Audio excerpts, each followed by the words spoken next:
ஊடகத்துக்கும் பத்திரிகைகளுக்கும் என்று ஒரு நடுநிலையோடு செயல்படுது. ஒரு தலைவரை வேண்டும் என்று ஒரு கட்சியுடைய பொதுச் செயலாளரை திட்டமிட்டு இதை அவதூறாக செய்தி வெளியிடுறது சரியில்லை என்பதை மட்டும் நீங்கள் உணர வேண்டும்.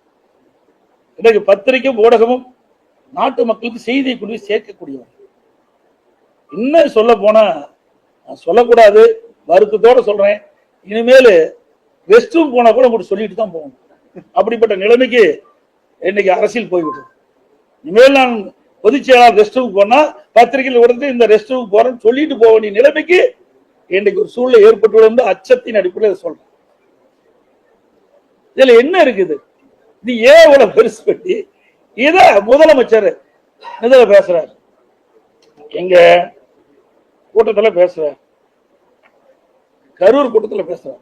எடப்பாடி பழனிசாமி முகத்தை மறைத்துக் கொண்டு வெளியிலே செல்வதற்கு என்ன காரணம்? அதான் பகிரங்கமாக உள்ள போனல செய்தியை வெளியிட்டு விட்டு